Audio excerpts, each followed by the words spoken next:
Baik, bismillahirrahmanirrahim. Assalamualaikum warahmatullahi wabarakatuh. Perkenalkan, saya Hirunisa, mahasiswi pendidikan Bahasa Arab, Institut Agama Islam Al-Zaitun Indonesia. Kali ini pembahasannya mengenai kias ikhtironi syarti. Selanjutnya akan dibahas mengenai definisi.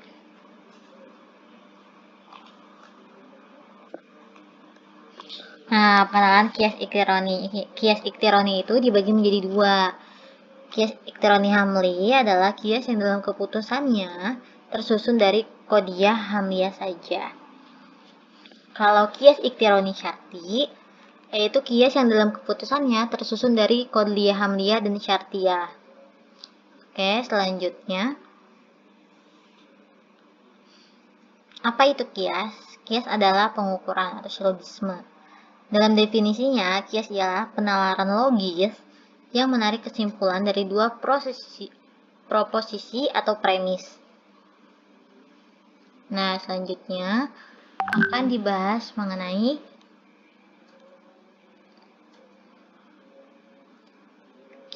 pengertian kias ikhtironi syarti. Adalah jenis silogisme dalam logika mantik yang menggunakan dua pernyataan bersyarat, jika dan maka, untuk menyimpulkan hubungan baru yang tersembunyi di premis.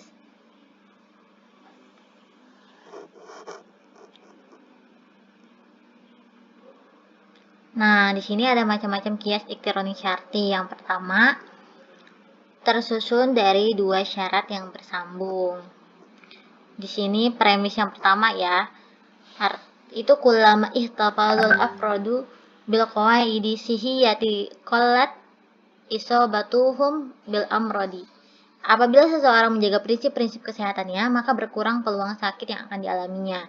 Yang kedua, kullama qullat isobatuhum bil amrodi tamatta'u bisihatin jayidatin wa asyatin rodiyatin. Apabila sedikit sakit yang menimpanya, maka dia merasa senang dengan kesehatan yang baik dan kehidupan yang bahagia. Kullama ihtafalatul afradu bil qawaidi sihiyati tamatta'u bisihatin jayidatin wa aisyatin rodiyatin. Jadi, apabila seseorang menjaga prinsip-prinsip kesehatannya, maka dia merasa senang dengan kesehatan yang baik dan kehidupan yang bahagia. Nah, berikut ada 3 contoh yang lain mengenai dua syarat yang bersambung ini.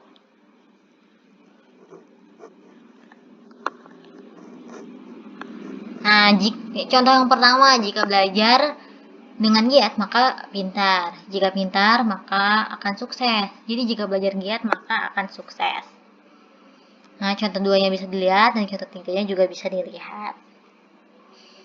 Oke, selanjutnya memasuki macam yang kedua, yaitu tersusun dari dua syarat yang terputus. Contohnya saya bacakan terlebih dahulu. Kullu thalibin imma an yakuna mustahidan wa imma an yakuna ghairu mustahidin. Setiap siswa ada kalanya yang rajin dan ada kalanya yang tidak rajin. Kullu ghairu mujtahidan imma an yakuna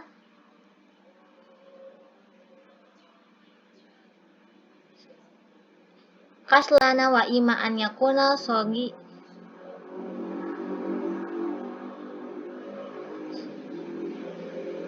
ginyati. Setiap siswa yang tidak rajin ada kalanya pemalas dan ada kalanya karena lemah tubuhnya. Kullu talibin imma an yakuna mustahidan wa imma yakuna kaslan wa imma an yakuna dhaif binyati. Jadi setiap siswa ada kalanya yang rajin dan ada kalanya pemalas, serta ada kalanya lemah tubuhnya. Nah, masuki 3 contoh yang lain dari dua syarat yang terputus ini. Salah satunya yaitu, lanjut. Contoh yang pertama, ada kalanya mobil cepat dan ada kalanya lambat. Dan premis yang kedua, ada kalanya yang cepat irit bensin, ada kalanya yang boros. Jadi ada kalanya mobil cepat irit bensin dan ada kalanya yang lambat boros bensin. Nah, contoh 2-nya ada kalanya siswa rajin dan ada kalanya malas, ada kalanya yang rajin pintar, ada kalanya bodoh. Jadi ada kalanya siswa rajin pintar, ada kalanya juga malas. Ada kalanya yang malas juga, siswa yang malas itu bodoh. Oke, selanjutnya masuki macam yang ketiga, yaitu Tersusun dari syarat yang bersambung dan syarat yang terputus. Lanjut. Idza kana al-qawla murakaban min mawdu'i wa mahmuli fa huwa qadiyah.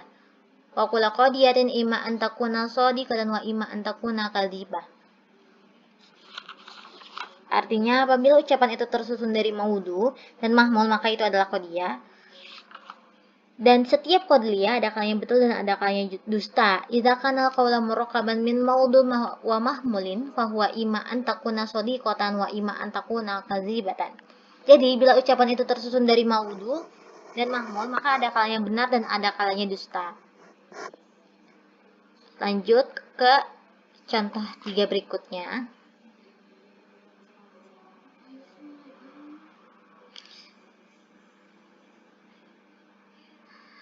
Jika menanam padi, maka akan tumbuh. Setiap tanaman yang tumbuh, ada kalanya subur dan ada kalanya kering.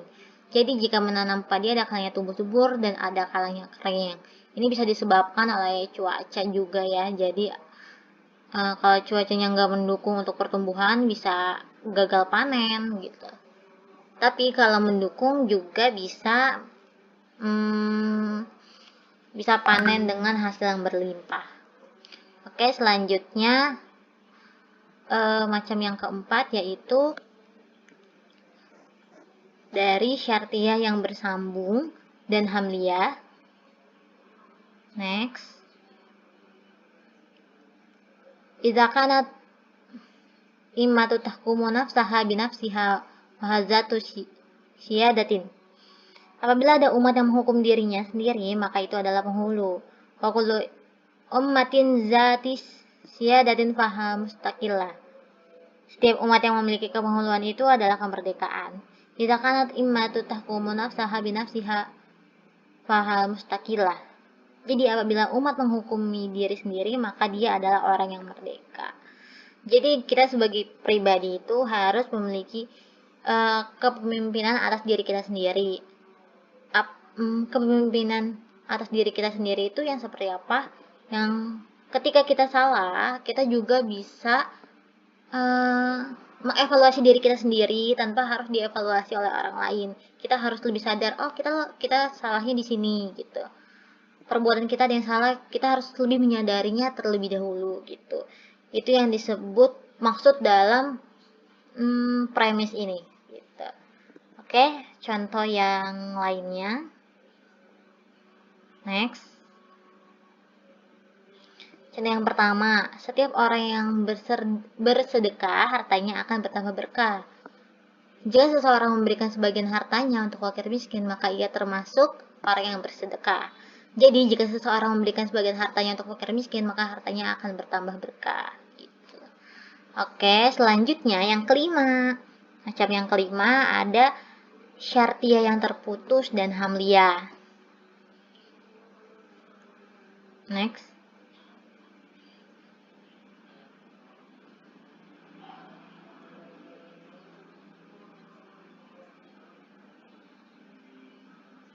Oke, syarat yang terputus dan hamliyah itu contohnya ada kalanya badan itu tumbuh berkembang dan ada kalanya tidak tumbuh berkembang.